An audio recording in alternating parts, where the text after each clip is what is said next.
अस्सलामुअलैकुम। मेरा नाम सैयद मोहम्मद चैनल पर बहुत बहुत खुश आमदेद स्वागत है। जो नए वो चैनल को ज़रूर सब्सक्राइब कर लें, वीडियो को लाइक एंड शेयर ज़रूर करें। चेयरमैन अतुल प्रसाद साहब की तरफ से बड़ी अपडेट निकल कर आ रही है। बीपीएससी टीआरई 1 और टीआरई 2 पेपर रद्द होगा और चेयरमैन अतुल प्रसाद साहब को जेल हो गई। ये अपडेट क्या है, मैं आपको इस वीडियो में आज पूरी की पूरी जानकारी दूंगा, तो वीडियो को आपको लास्ट तक देखना है। अगर अभी तक आपने इस चैनल को सब्सक्राइब नहीं किया है तो चैनल को ज़रूर सब्सक्राइब कर ले, बेल आइकन को ज़रूर प्रेस करें। आपको पता है कि एक भाई साहब ने चेयरमैन अतुल प्रसाद साहब पर इल्ज़ाम लगाया था कि उन्होंने लगभग 1,70,00,000 रुपया लिया है बहाली को लेकर टीआरई 1 और टीआरई 2 में, बट किसी भी कैंडिडेट की बहाली नहीं हुई और वो पैसा भी वापस नहीं कर रहे हैं। तो क्या अब उनको जेल हो गई? क्योंकि आपको पता है कि केस दर्ज करवा दिया गया था। केस कहाँ दर्ज हुआ था, तो यहाँ पे आप देख सकते हैं कि केस जो दर्ज हुआ था वो इस थाना में हुआ था। श्रीमान ध्यानपक महोदय आर्थिक अपराध इकाई थाना पटना में केस दर्ज हुआ था।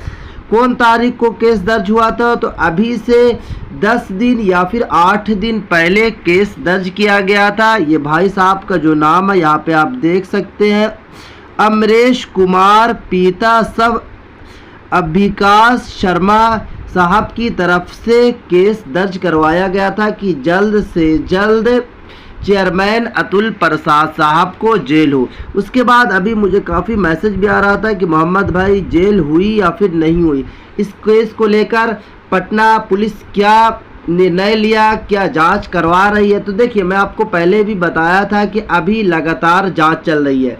अभी इनको जेल नहीं हुई है, बट ज़्यादा जो उम्मीद जताई जा रही है कि चेयरमैन अतुल प्रसाद साहब को बुलाया जाएगा और इनका केस लगातार लंबा चलेगा, क्योंकि 1-2 रुपया पैसा की बात नहीं है। यहाँ पे आप देख सकते हैं इनसे जो टोटल जो इन लोगों से पैसा लिया गया वो 1,70,000 रुपया कैंडिडेट से चेयरमैन अतुल प्रसाद ने पैसा लिया था कि टीआरई 1 और टीआरई 2 में आपको बहाल कर देंगे, क्योंकि आपको पता है कि टीआरई 2 और टीआरई 1 में धोखाधड़ी बहुत ही ज़्यादा हुई है चेयरमैन साहब की तरफ से। इसीलिए टीआरई 3.0 में आपको पता है कि टीआरई 3.0 में उसका रिज़ल्ट भी निकल गया और आखिरकार पेपर को रद्द करना पड़ा।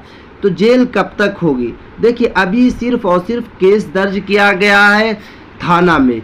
अब जो थाना की जो पुलिस है, वहाँ के जो इंचार्ज है, वहाँ के जो दरोगा है, वो कार्रवाई शुरू कर दिया है चेयरमैन अतुल प्रसाद साहब से। अब इनकी बातचीत होगी, इनका क्या रवैया रहता है, इन लोगों का क्या रवैया रहता है, उसके बाद ही आगे कार्रवाई होगी।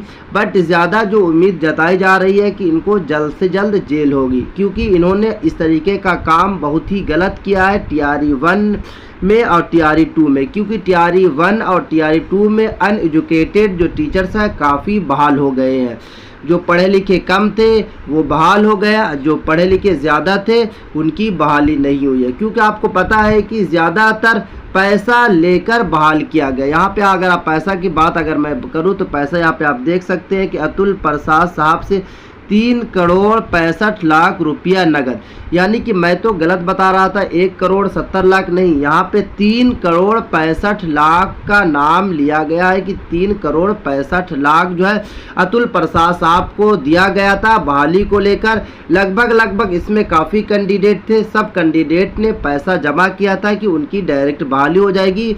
क्योंकि अतुल प्रसाद साहब ने खुद कॉल या फिर व्हाट्सएप के ज़रिए बात किया था कि आप मुझे पैसा भेजें, मैं आपकी बहाली कर दूंगा। बट टीआरई 1 और टीआरई 2 में ये सारे कैंडिडेट की बहाली नहीं हुई और ये अतुल प्रसाद साहब पैसा भी लौटा नहीं रहे हैं। क्योंकि यहाँ पे अगर आप देखने की कोशिश कीजिएगा तो यहाँ पे बताया यही जा रहा है कि इनके ज़रिए जो बात हुई थी वो इस नंबर के ज़रिए बात हुई थी, ये नंबर भी मेंशन किया गया। उसके बाद यहाँ पे बताया गया है कि व्हाट्सएप के माध्यम से यहाँ पे भी बात होती, यानी व्हाट्सअप और कॉल के ज़रिए दोनों बात हुई थी।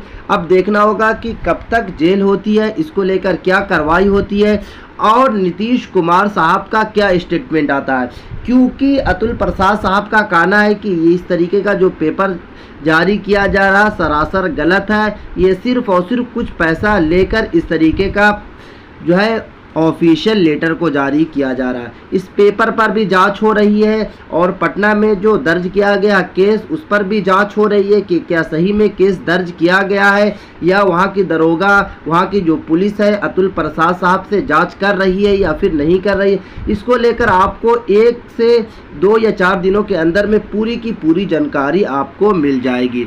चलिए, अब तो ये बात तो आपको समझ में बात आ गई। अब दूसरी मैं आपको बताता हूँ कि क्या TRE 1 और TRE 2.0 का पेपर रद्द होगा या फिर नहीं होगा, क्योंकि मुझे काफ़ी मैसेज भी आ रहा था कि मोहम्मद भाई सभी की नौकरी लग गई है। देखिए, सरकार कुछ भी कर सकती है और आपको पता है कि NIOS वाले के साथ क्या हुआ या फिर सीटेट वाले के साथ क्या हुआ कि सीटेट वाले का सिर्फ और सिर्फ 1 नंबर कम था। वो BPSC का एग्ज़ाम करेक्ट भी कर चुके थे, फिर भी उनको टीचर से हटा दिया गया, उनको नौकरी से निकाल दिया गया।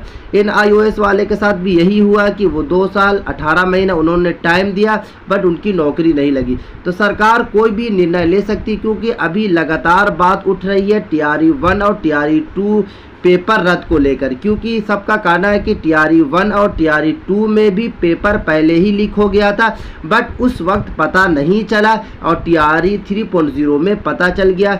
इसीलिए TRE 1 और TRE 2 में जो टीचर्स बने हैं वो अनएजुकेटेड बने हैं, इसलिए TRE 1 और TRE 2.0 का पेपर रद्द होना चाहिए। ना तो कम से कम TRE 1 और TRE 2.0 की शिक्षक की जांच ज़रूर होनी चाहिए या फिर इंटरव्यू के ज़रिए हो या फिर डॉक्यूमेंट्स के ज़रिए हो, किसी तरीके से जांच हर हाल में होनी चाहिए। उसके बाद मुझे काफ़ी मैसेज आ रहा था कि मोहम्मद भाई बताइए 10 साल का छूट मिलेगा या फिर नहीं मिलेगा एज लिमिट में। तो देखिए, सरकार ने वादा तो किया है कि TRE 4 में हम कम से कम 5 साल का छूट देंगे। आपको पता है कि TRE 3.0 का फॉर्म भी भरा चुका है, एग्ज़ाम भी हो गया था बट किसी वजह से एग्ज़ाम को रद्द कर दिया गया। बट अब जो है कि TRE 4 में 10 साल का छूट तो नहीं मिलेगा बट 5 साल का छूट ज़रूर मिलेगा। नीतीश कुमार ने वादा किया था और उस वक्त जो चेयरमैन थे आमिर सुबहानी साहब ने भी यही कहा था कि 5 साल का छूट मिलेगा। अब TRE 3.0 का एग्ज़ाम कब से होगा, ये भी काफ़ी मैसेज आ रहा है। देखिए, TRE 3.0 का अगर आप यूट्यूब पे सर्च कर रहे हैं या फिर आप नेट पे जा रहे हैं तो नेट पर सभी लोग इस तरीके की वीडियो बना रहे हैं कि TRE 3.0 का एग्ज़ाम अगले महीने है, मई में है, कोई बता रहा है कि अप्रैल के लास्ट में हो जाएगा। मैं आपको बता देता हूं कि आपका जो एग्ज़ाम होगा वो जून के मंथ में होगा, यानी कि जब तक लोकसभा का रिज़ल्ट नहीं आता है तब तक आपका जो है एग्ज़ाम नहीं हो पाएगा। जो इस तरीके की वीडियो बना रहे हैं सिर्फ और सिर्फ गलत तरीके से बलगला रहे हैं, गलत तरीके से इन्फॉर्मेशन दे रहे हैं।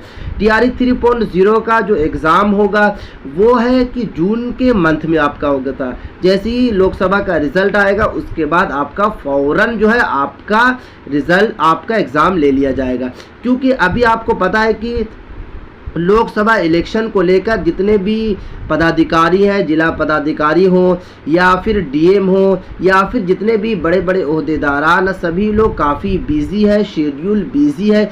इसी वजह से TRE 3.0 का मई के मंथ में एग्ज़ाम नहीं होगा, क्योंकि जो अभी चेयरमैन है BPSC के प्रेजेंट में, उनका भी यही कहना है कि एग्ज़ाम जो होगा वो जून के मंथ में ही होगा, क्योंकि अभी लगातार लोकसभा का इलेक्शन चल रहा और लगातार जितनी भी जगह, सब जगह जो शेड्यूल है वो बिजी है, कोई भी पदाधिकारी खाली नहीं है। इसलिए TRE 3.0 का जो एग्ज़ाम जो है आपका एग्ज़ाम जून के मंथ में होगा, मई और अप्रैल के लास्ट में नहीं होगा। वो जो इस तरीके की वीडियो बना रहे हैं वो सरासर गलत बना रहे हैं, क्योंकि ये अपडेट जो है BPSC के चेयरमैन साहब की तरफ से है। तो जैसी कोई भी और अपडेट निकल कर आएगी मैं आपको सबसे पहले वीडियो बनाकर पहुँचाने की कोशिश करूँगा। ये थी काफ़ी इंपॉर्टेंट वीडियो। अस्सलाम वालेकुम।